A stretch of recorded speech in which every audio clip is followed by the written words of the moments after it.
Moritis is simply this. It's the insatiable desire for more. The insatiable desire for more. And this has been a problem throughout all of human history. In fact, if you go back to ancient documents, if you go back to ancient history, you'll find that this has been an issue for humanity all along from the very beginning.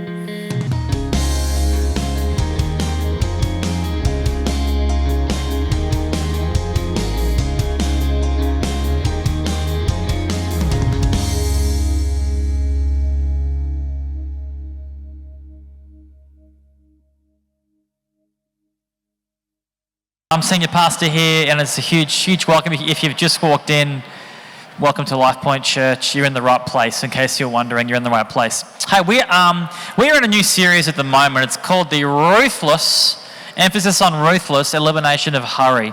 And the concept is that we are living absolutely chaotic lives in the modern world. And actually, it's not normal. We think our lives are normal. They're not normal. And so they're actually chaos. And we're trying for a moment to say, how could we, for a moment, take a breath. Everyone take a deep breath in. Hold. Deep breath out.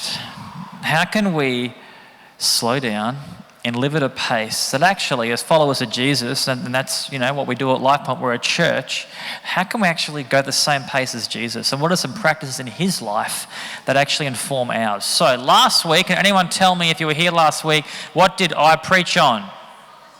Solitude, which is only half right. 50% goes to Mariah. No, solitude is correct. Solitude and silence, someone else, that's right. And what we want to do, we're going to talk about the next one in just a moment. We've got our amazing guest speaker who I'll introduce. But first up, I just wanted to interview someone who I know puts silence and solitude into their lives. Who are here, and I don't normally do this, okay? If you weren't here last week, if you're not usually in church, just relax, it's totally fine. But who here tried this week to do some silence and solitude in their life? Well, okay, more hands than I thought. Good job. I'm going to invite my brother up for a second. So Zach Sweetman, give him a round of applause. I've actually, in my life, I've learned a lot about silence and solitude actually from Zach. He's actually someone who's put this in his life in a huge way. Hey, Zach. Hello, good to be here. Thank you. Thank you. Thank you. Okay, Zach, everybody, great. And I just want to ask him a couple of questions about what that looks like. In fact, before I go, Mariah, your wife, sent me a photo of you doing silence and solitude. I believe we have an image of you giving this a shot up on the screen. This? Okay, yes. It sometimes does turn into that, I'll have to admit. Sneaky photo. Which is a good thing, I think, sometimes, to fall asleep in the presence of God, which is a beautiful thing. So is that a question? What am I doing there? Or? Tell me about, what does silence and solitude look like practically in your life? Yeah, silence and solitude for me, I've got what I want it to be, and then I've got practically what it actually looks like, because I set goals that are way too unattainable for myself. Does anyone else do that? Set goals that this is the person I want to be, and it's a bit hard for me to reach. Ideally it looks like me just stopping 3 times a day to be in the presence of God for maybe a little bit longer in the morning, maybe 10, 20 minutes, and then maybe 2 or 3 minutes throughout the day. Practically, probably if I can get that 1 out of 7 days, I think I'm doing pretty well. But hopefully at least once every day I just stop and be in the presence of God. It's often in my front room. I like to get up early. I don't know if there's any other early risers here.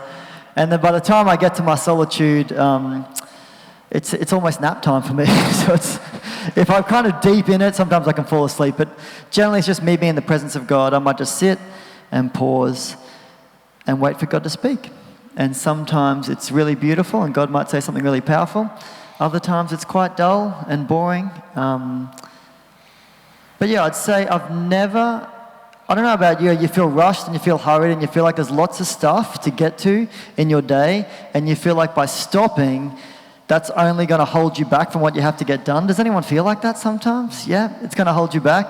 And I often, in fact, I regularly feel like that, but I have to say, anytime I've been in silence and solitude before God, I've never regretted it, ever. Even if it's an extra 10 minutes, an extra 20 minutes, an extra 2 minutes, an extra hour, an extra half day, whatever it is, I've never regretted it ever in my life. So stuff gets done, but it's a joy to be in the presence of God. Does that answer your question? That's it. One more question. Okay, yeah, good. And then we'll get into our message. 3 times a day sounds like a lot. Yeah, I don't reach that many days. Okay, so 1 out of 7. some of us here are just starting out on this journey. Like I know when I first started out, I literally would just read like 2 verses of the Bible, shut my Bible, and then I'd just sit there for 5 minutes. That was how I started, just 5 minutes. How did you start, and how would you recommend we just start on this journey of just stopping and being in solitude? Sorry, we haven't rehearsed any of these questions. No, that's good. No, it's like any kind of training. Like I've been going to the gym for 3 years. You can't tell any gains on me at all. Takes a long time. He's huge, ladies and gentlemen. Look Takes how big he is. time. I have 2, sadly. So yeah, just training takes a long time, and you got to start really small and what's attainable. And I would say sit for 30 seconds and just be still. And sometimes that's really hard because your phone's very tempting. It's easy to think about something else. And then when you think about something else, say, hey, God, I'm thinking about what I've got on the to-do list for work that day. Let's just center it back.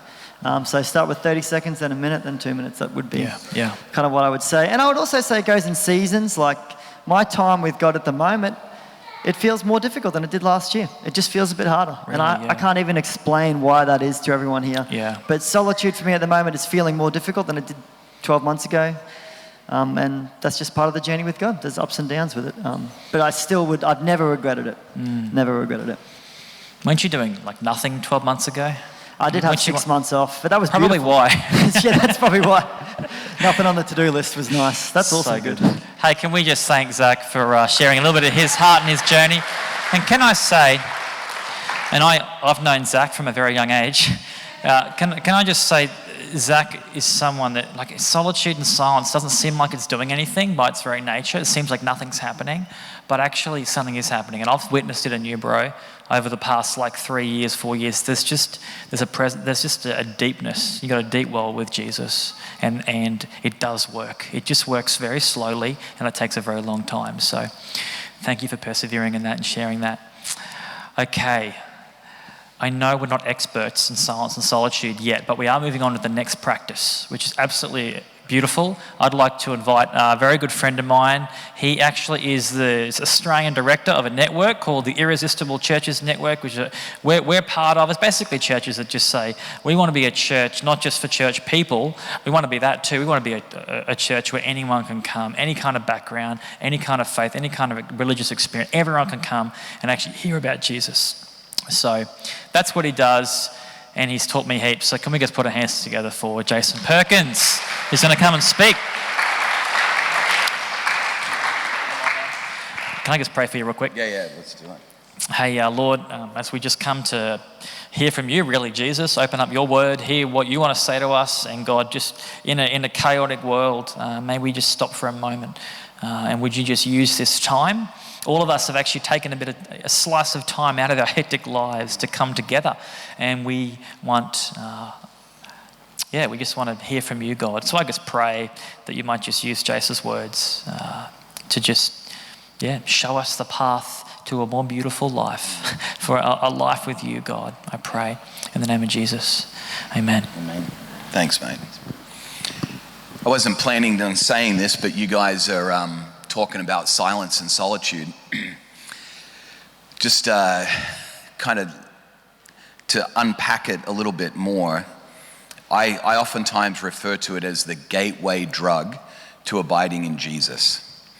And it may start out as like 30 seconds or 2 minutes or 10 minutes, what have you, but if you persevere in it, you'll find yourself all throughout the day just practicing the presence of Jesus. And he's so kind, he's so gracious, that every time you turn your attention to him, he's always there. Not to give you some special word necessarily. The gold of silence and solitude is just his presence. That's enough. You get a special word or a special encouragement from him in that time, it's like a bonus, icing on the cake. And so I would just encourage you, if you've started it and it feels awkward and feels maybe sluggish or whatever, or maybe you set your watch for 2 minutes, and like me, I look down after like 28 seconds and I think, surely it's been 2 minutes by now. His presence, that's the gold. And if you're here tonight, this afternoon, and you're not even sure about this whole Jesus thing, like, first of all, I just applaud you for showing up. just walking into a place like this takes a lot of courage, especially if you're not sure about church and not sure about Christianity or the Bible or Jesus. I just want to say a huge, congratulations for just coming. We're thrilled that you're here. And tonight, we're going to be talking about something that has literally transformed this practice that we're going to talk about, has been transformational for my life and my wife, Kristen, and our children. And so I'm excited to talk to you about it. But before I get to that, I need to tell you about something that happened in my life several years ago. It was actually the end of 2016 that I was diagnosed with a disease that I don't talk about a ton. I don't share it with people all the time. But those people that are closest to me, they're familiar with it. It was 2016. I began to see symptoms of it in 2015. They really started kind of ratcheting up quite seriously. And so eventually I talked with someone about it, got a diagnosis. And the moment that I got the diagnosis, I actually remember thinking, oh my goodness, I've actually seen symptoms of this showing up in my life since some of my earliest memories. In fact, the first memory that I remember, first time I noticed the symptoms of this thing showing up was when I was about 6 or 7 years old. It was Christmas time, and that particular year, I had been asking my parents for like months for a brand new skateboard. In fact, it wasn't just a brand new skateboard, my first ever skateboard I was asking for. And so I remember Christmas morning going downstairs, we were unwrapping the presents, and I remember unwrapping this present, and I could tell, a skateboard's an odd-shaped thing, so I could kind of tell what I was getting. And I unwrapped it, and the moment I saw it, I was totally disappointed because it wasn't actually the kind. It was like a no-name brand, like a really awful brand, and I was so bummed because it wasn't the type of skateboard that I actually wanted. And then I remember a little bit later on in life, another symptom of this disease popped up, and it was actually when I got my first real paying job. Some of you maybe have just gotten your first real paying job where you actually get money into a bank account. You're not just working for free for your parents, doing whatever it is they tell you to do. It's a most amazing experience. My first time getting money for work that I did was actually mowing lawns, and it was just mostly friends of my family that felt sorry for me, I think. And so my dad would actually load our lawnmower into the back of our car, and he would drop me off at someone's house. I'd mow the lawn, and then my dad would come back a couple hours later, and my dad would walk around inspecting my work before the job was completed, and then I'd go. And I remember this couple, they handed me a $20 bill. Now, go back in time a little ways. Some of you weren't alive. This is late 80s, early 90s. So $20 back then, that was pretty decent. But I actually remember when I got the $20, I was bummed, kind of like when I got the skateboard. I was disappointed because I really wanted more than just $20. And so as I got this diagnosis in 2016 and looked back over my life, I realized I actually have suffered from this disease I call moritis for a very, very long time. Now, some of you immediately, as you see moritis on the screen, you're thinking, actually, you've got moronitis. You're an idiot. That's not a real disease. Some of you are thinking, oh, that's the worst dad joke I've ever heard in my life. But here's the reality. Don't miss this. Everyone in this section over here, if you are breathing, then you have this disease as well. Same with everybody in this section, everyone in this section, and everyone in this section, and every person that's watching online as well. We all have moritis. Some of you are like, Perko, you don't know me. I don't have moritis. You may even be thinking, you know what? If you knew me, you would know that I'm really into Scandinavian minimalism, and I don't have many things in my house. Actually, you just are into more simplicity, and you are into more space. Whatever it is that you're into, you want more of that thing. In fact, some of you are like, less is more. See, you actually have moritis. You desire to have more. Here's how I define it. And if you're a person in the medical field, maybe a nurse or maybe a doctor here tonight, this is not like a medical definition, but this is Perko's definition. Moritis is simply this. It's the insatiable desire for more. The insatiable desire for more. And this has been a problem throughout all of human history. In fact, if you go back to ancient documents, if you go back to ancient history, you'll find that this has been an issue for humanity all along from the very beginning. Now, before we continue to beat up on moritis, I just want you to know, moritis is not all bad.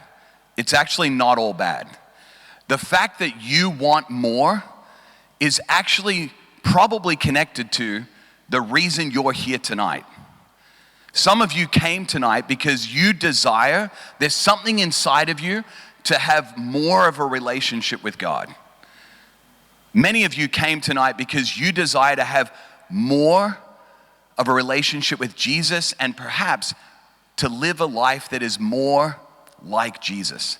So this entire series that we're in, this Ruthless Elimination of Hurry series, where we're looking at the life of Jesus and learning how he lived life, that is a great thing to come and discover more of.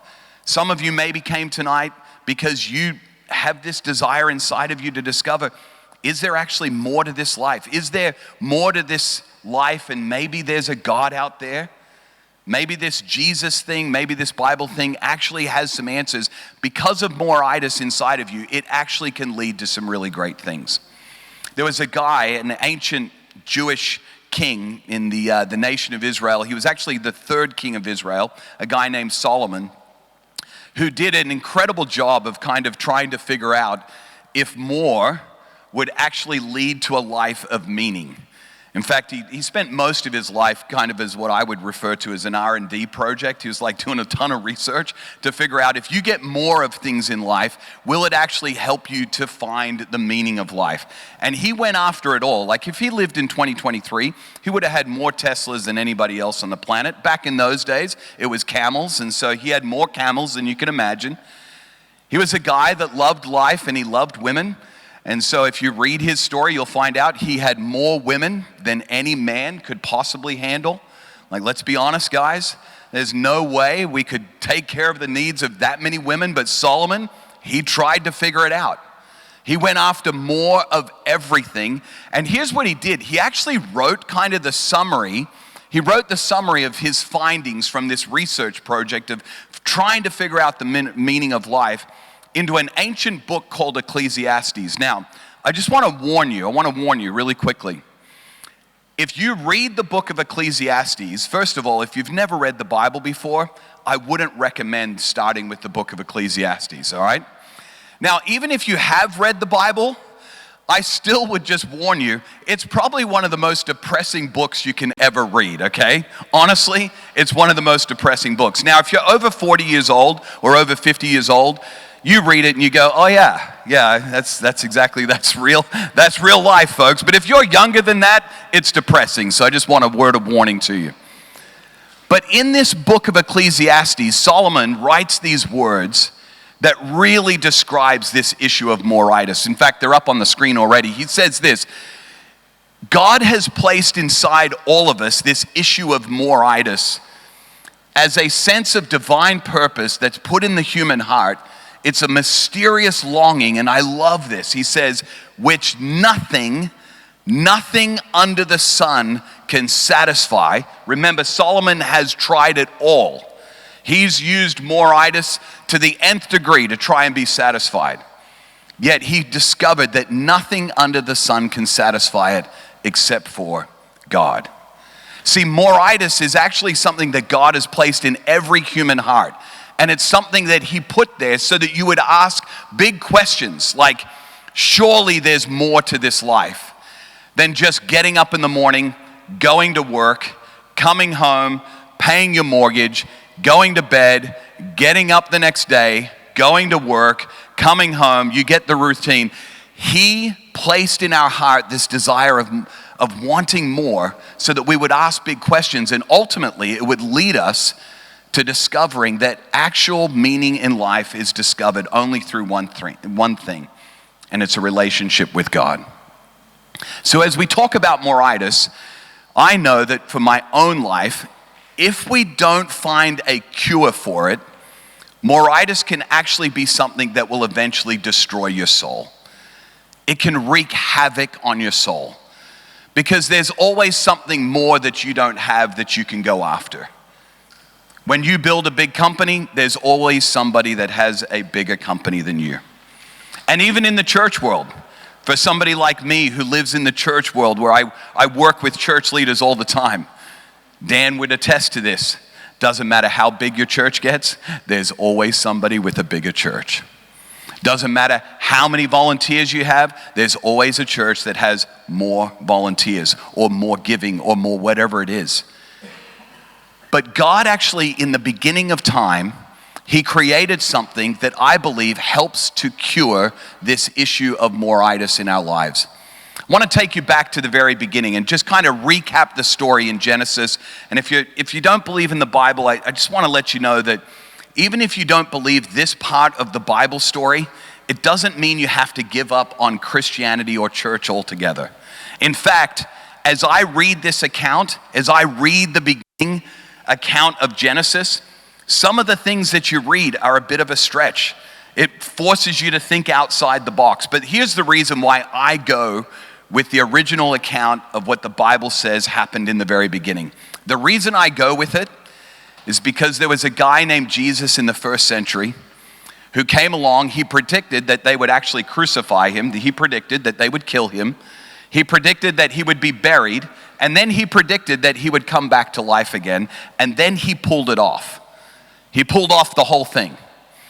And Jesus believed the Genesis account of creation. He believed the Jewish Old Testament, the Jewish scriptures. And so basically, anybody that can predict their death, burial, and resurrection and then pull it off, I go with whatever they believe. And in the Genesis account, here's kind of a summary of the Genesis account. It says this: in day 1, God created light. In day 2, He created the sky. Day 3, He created the land, sea, and slants, also known as plants, in case you're wondering. Day 4, He created sun, moon, and stars. Day 5, air and sea creatures. Day 6, land creatures. And He created you and me. Then day 7, God created something distinctly different from the rest of the other days. In fact, I want us to take a deeper dive into the account, into the story in Genesis, and discover what did God create on day 7 that has to do with moritis. Here's what it says in Genesis chapter 2. It says that on the 7th day, He, God, rested from all His work. And then God blessed the 7th day, made it holy, and because on it He rested from all the work of creating that He had done. Now there's a word in this verse that I think oftentimes when you read it, whether you're a church person or you've never been to church in your life, or maybe this is your first time in church in a long time, there's a word in this verse that oftentimes has some kind of baggage that comes with it, that I think is important for us to kind of offload the baggage from tonight. Here's the word. It's the word holy. And the word holy, immediately when you hear it, most people, even if they're not a religious person or a church person, most people would immediately kind of give it some sort of religious or sacred connotation. But the original meaning of this word holy is actually not a religious or a sacred or churchy kind of meaning to it. It simply means this: that God took a single day in that first week and He removed it from all of the other days and He set it apart for a different purpose. That's all it means.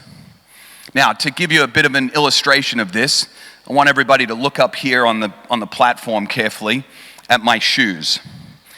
These shoes that I'm wearing, these are holy shoes. And it's not because they are in church. It is not because I'm a guy talking on a stage with a microphone who follows Jesus. FYI, when they put you on a stage and they put a microphone in your hand, it doesn't make you any better at following Jesus than anybody else in the room. I am simply learning as I go and sharing it with other people. But the reason these shoes are holy is because of this. If you came over to my house and I walked you into my room and I opened the closet, you would see these shoes set apart from every other pair of shoes in my closet. Why? because all of the other shoes are not as clean and white as these shoes. So I don't store them in the same place as the other shoes. I set them apart. In fact, I never wear these shoes any time that I expect that they could possibly get dirty. Like yesterday, I spent the entire day on basketball courts coaching teams of basketball players, and I would never wear these shoes for that type of activity. They're set apart. They're not religious. They're not sacred. They're just simply put in a different category. That's exactly what God did with this particular day that he created. Day 7, he took it out of the other 6 days and he set it apart for a different purpose, a different category. Now, here's what took place. The Jewish people, way back in ancient history, they then began to practice this special day, and they called it Sabbath. And on this special day, they would do no work, both paid or unpaid work. And then generations went on, and the nation continued to grow, and eventually they were actually captured. The nation of Israel was captured by another nation, Egypt, and they were brought into slavery in Egypt. They were brought into bondage. And the Pharaoh who led that nation of Egypt required that they worked and they were productive all 7 days of the week.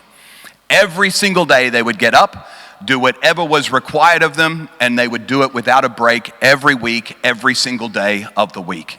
And so you can imagine generations of Jewish people, forgetting what the Sabbath day of rest was like, began to see themselves as just workhorses, productivity people that would just get things done every single day of the week. Eventually, though, those of you that know the story of ancient Israel, God releases them out of bondage, out of slavery in Egypt, and he sends them off to the promised land. And then God created for them kind of a set of rules or a list of things that he wanted to help them live their lives together as a nation. Even if you've never read the Bible before, you probably are familiar with this list of rules, these 10 commandments that they're called. And in the 10 commandments, God placed in there a specific command for them to remember the Sabbath. He put it in the Jewish law to remember the Sabbath. See, they had forgotten about it. They had become these production people that just constantly worked all 7 days of the week. And so God wanted them to remember this day of rest that he had created in the very beginning. But here's what happened. Over time, the Jewish people, they began to worship the practice of Sabbath, and they forgot about the very person that it was designed for them to be worshiping. They began to worship the practice instead of the person. And so they began to see practicing Sabbath and resting on that 7th day as some sort of way in which you would better your relationship with God, or you would stay in a good relationship with God if you just kept these practices. But then in the 1st century, Jesus comes along, and Jesus actually changed the entire story, the entire narrative as it relates to Sabbath.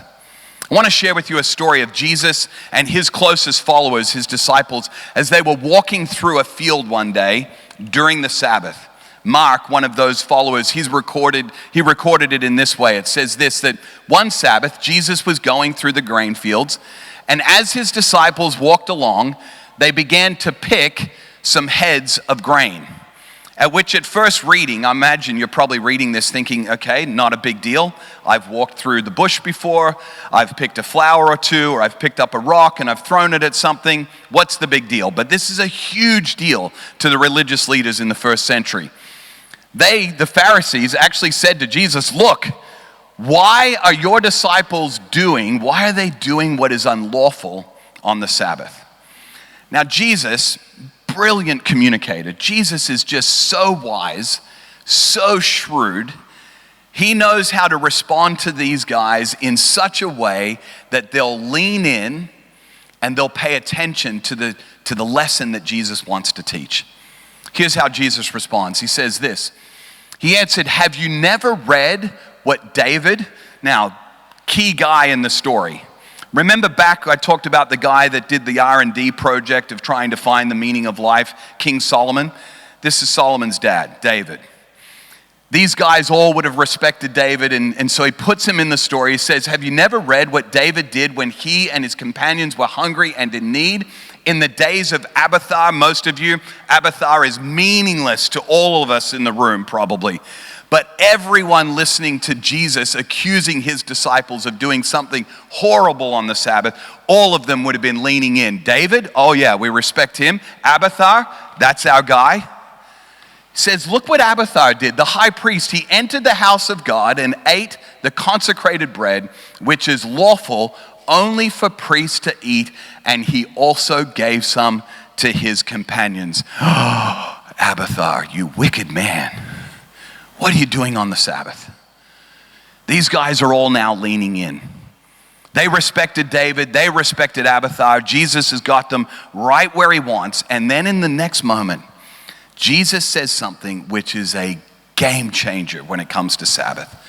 Listen to the summary of what Jesus says. He says this: the Sabbath was made for man, not man for the Sabbath.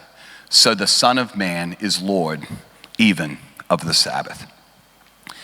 Here's what happened in that one moment.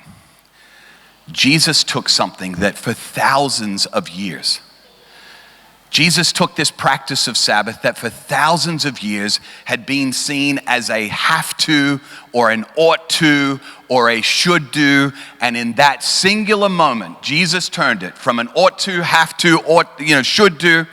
He turned Sabbath into something that you get to do.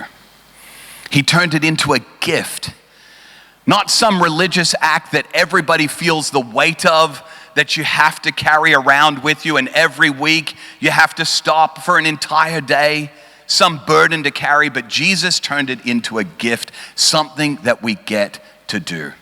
It's like Jesus in that one statement removed all of the Sabbath guilt that so many people had carried.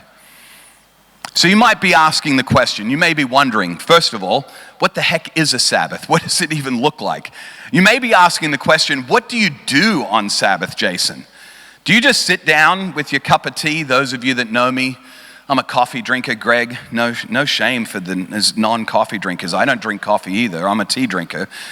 You may be thinking, do you just pour a cup of tea, Jason, and sit and look out the window of your office and just hum Kumbaya for 24 hours? Is that kind of your deal on Sabbath? I want to walk you through what a Sabbath looks like, or just some simple steps that I think have been incredibly helpful for me personally on a practical level when it comes to practicing Sabbath. First step is simply this. The first step is just to simply stop any paid or unpaid work for a period of time. Now, for me personally, we have developed this habit as a practice in our family from about 4 hours when we first began to now we practice an entire 24-hour period of time where we stop any paid or unpaid work. The reason I say paid or unpaid work, and I want to clarify this, is because for many years, literally for most of my life, if you had asked me, Jason, do you take a Sabbath? My response would have been, oh yeah, I have a day off every week. And then if you were to ask me, well, what do you do on your day off? I would tell you, well, that's when I mow the lawn, I clean my garage, I do all the errands around the community that I need to get done, I do my banking, or I do whatever it is that I need to get done that I don't get paid for, that's what I do on my day off. I remember sharing this with a friend of mine who introduced me to the practice of Sabbath. And when I explained that to him, he laughed and he said, Jason, the guy that wrote the Message version of the Bible, Eugene Peterson? He said, Jason, Eugene Peterson, he calls what you just described as your Sabbath, he calls that a bastard Sabbath. He says, that's an illegitimate Sabbath. That's not a Sabbath. A Sabbath is not a day where you just are racing around getting everything done that you don't get paid for in the week. A Sabbath is a day to stop all of your paid and unpaid work so that you can do step number 2, which is to rest. Step number 2 of Sabbath is simply to rest, to stop long enough from all of your paid and unpaid work so that you can truly rest. Now, so far, if you're a kind of a productivity addict, like I'm a recovering productivity addict, you might be thinking, okay, this sounds like the worst ever practice on the planet. To stop, really stop, and then just rest doesn't sound really exciting to me.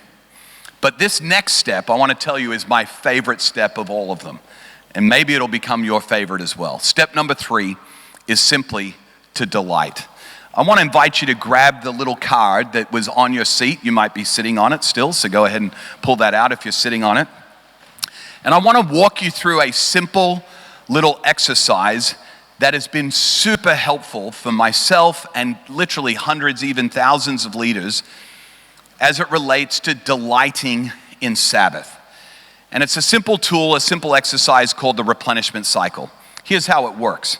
There are 5 boxes on the replenishment cycle, and there are 3 things that I want you to put, maybe not inside every box, at least the first one I want you to put in the box, but there are 3 things that I want you to think about for each of the 5 boxes on the replenishment cycle. The first thing I want to invite you to do, and I'm actually going to give you time to do it right now, so if you've got a pen or a pencil, you can write that down. The first thing I want you to think about is the top 5 most replenishing activities in your life. Not in your neighbor's life, not in the person sitting on the same row as you, not your spouse or that cute girl that's on the other side of the auditorium that's the reason you actually came tonight. Don't think about their replenishment cycle, okay? I want you to think, there's a couple of guys smiling when I said that. Now you're making me nervous, like that might be true. There are guys that are here because of the cute girl on the other side of the auditorium. But I want you to write in each of the boxes the top 5 most replenishing activities in your life. And I'll give you some examples. You may be thinking that Perko's replenishment cycle probably has, reading the Bible in the top box, because that's super replenishing for him. Spoiler alert, reading the Bible is actually not on my replenishment cycle. As replenishing as it is, the top box for me actually has watching live sports. And I don't mean like on television live, I mean at the stadium live. I find that incredibly replenishing. It's why I'm also a massive Dolphins fan, fins up. Because I love watching live sports. It's so replenishing for me. There are people in the audience that literally right now, they are thinking, shoot me now.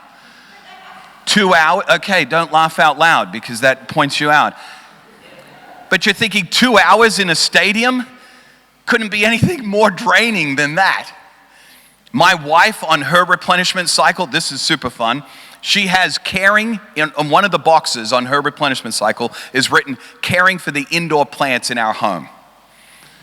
And there's some ladies smiling. Yeah, I see you. I see you out there. You love that stuff. You will never see that on my replenishment cycle ever. In fact, what you do see at our home, oftentimes on a Sabbath morning, we happen to practice kind of the traditional time frame of 6 o'clock on Friday night through to 6 o'clock on Saturday night. Many Saturday mornings, I walk into my bathroom and I open the glass shower door only to be greeted by a floor full of indoor plants in my shower. They are there for their weekly Sabbath refreshment, my wife tells me. She showers them. Craziest thing, she can get them in the shower, but she can't get them out of the shower once they're wet. So guess who's doing what on their Sabbath? No, I wait until the next day because I'm legalistic about my Sabbath. I get back to my sports. I'll take care of those plants later. But we have different things that God has wired us uniquely that we find replenishing. My wife also has a box on her replenishment cycle that says listening to live music. I love going to some place in the local community on a Sabbath night and just listening to some singer-songwriter, just singing away at the top of their lungs, sitting there and watching my wife just get replenished during that time. My wife also and I, we have officially handed in our young person card, and we are the proud riders of e-bikes. So watch out, we're those old people. Yeah, I've seen a couple of you out there on the bikeway. Watch out, because we're those old people riding our e-bikes to cafes and enjoying a beautiful brunch on a Saturday morning. We find that so replenishing. When you think about your replenishment cycle, here's a couple of things to maybe think through when it comes to filtering out. What do you find replenishing and what you don't? A couple of filters. First off, think of something that doesn't drain and distract you from God's goodness in your life. Sometimes it's easier to think about the things that are not replenishing and find out what is it that drains you and distracts you. That shouldn't go on your replenishment cycle. The next filter is this. As you think about the things that go on your replenishment cycle, think of things that are replenishing and cause you to rejoice in God's goodness in your life. It's been fun as a family. We have 3 children. They're a little bit older now, but we've done the replenishment cycle all together as a family. And one of the things that I love is that God has uniquely wired all of us so differently. But we all 5 of us, we have one box on the replenishment cycle that is the same across all 5 of us. We all have a love for the ocean. Just being by the ocean, we find it so replenishing.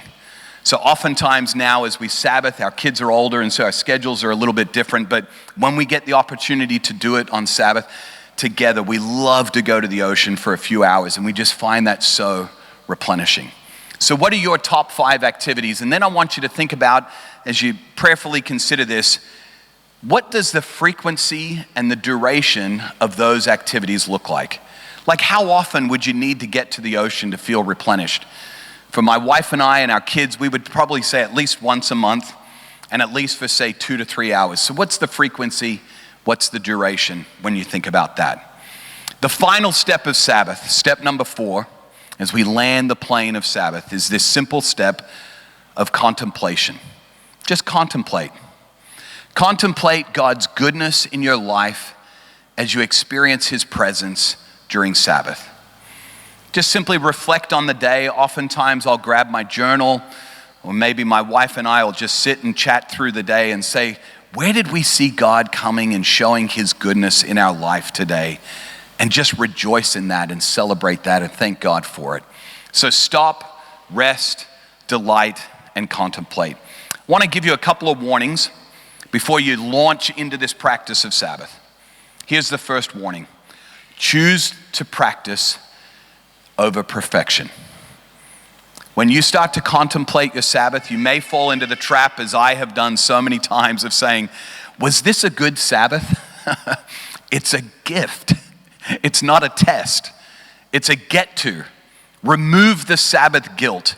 Don't go after perfection. Just choose the practice. And then the second thing I want to warn you is this. Simply don't fall into the trap of worshiping the practice. Make sure you're still worshiping the purpose of the practice, which is the person of Jesus. The whole purpose is to spend time in His presence, aware of His presence in your life. And we don't want to worship the practice. We want to worship the person of Jesus. Why is this so important? I know many of you in the room maybe are, quite a bit younger than me. And I just want to kind of give you maybe one of those things of like the old guy. I want to tell you something that I think will really help you to understand why this is so important. When you're younger, you may not see the need for it as much as you will as you get older. But a good friend of mine one time said to me, he said, Perka, if you don't take a Sabbath, the Sabbath will take you. May not happen overnight, but eventually, over time, if you don't take a Sabbath, the Sabbath will actually take you. You'll be forced into taking a rest. Maybe because you're laying in a hospital bed somewhere, or maybe because you've lost a job, or maybe because you've lost a relationship, or whatever it is. If you don't take a Sabbath, the Sabbath will eventually take you. Every Friday afternoon, when I'm about to go into my practice of Sabbath, I'm reminded of the fact that for me personally, Sabbath is really an act of resistance and surrender. I'm resisting the urge of our culture to be productive all the time. And I'm surrendering to the fact that, this is kind of humorous, but this is actually what goes through my mind. I'm surrendering to the fact that God is actually going to run the world just fine without me being productive. He doesn't need me to be productive to get what he wants to accomplish done. So it's an act of surrender. It's an act of resistance. I love this quote. It's by a guy named Wayne Muller. He says it this way. He says that Sabbath requires surrender. If we only stop when we are finished with all of our work, we will never stop because our work is never completely done. Let's be honest. Some of us, if we're not careful, we're going to end up taking our to-do list into our coffin, into the grave, because our work is never completely finished.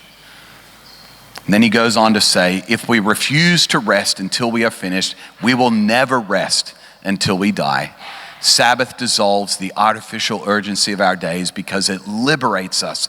It frees us from the need to be finished. I want to invite you to take out your phone. I'm going to put a QR code up on the screen.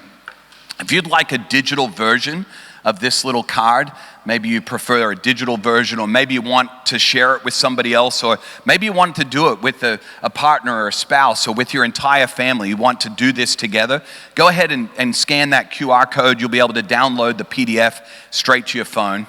I've asked Dan and Steph to come up, and I've asked them if they would sing a beautiful song over you tonight as a blessing to you. And so I want to invite you, you don't need to sing along with it. You can if you'd like to, but I would encourage you just to focus on the words of this song. They're going to be up on the screen as they sing this over you as a blessing tonight. Before I pray, let me remind you of the big idea of this practice of Sabbath. Sabbath is a get to, not a have to. You shouldn't feel Sabbath guilt, because it's a gift from your Heavenly Father for you to enjoy. It's a get to, not a have to. Father, I pray that you would help every single one of us in this room, or those that are watching online, to experience this amazing gift of Sabbath. God, thanks for the way it transforms our lives and allows us to experience your presence in a more deep and intimate way each and every week. God, thank you for preserving the words of all the stories we've talked about tonight. Would you give us now the wisdom to know what to do with what we've just heard, and would you give us the courage to do it? And I pray this in Jesus' precious name. Amen. Hey guys, I hope you enjoyed that. If you did and you want more Lifepoint content, subscribe to our channel right now. Or if you're in the area around Moreton Bay or Rothwell, head to our service. Sunday, we'd love to see you there. lifepoint.org.au for all the details. We'll see you soon.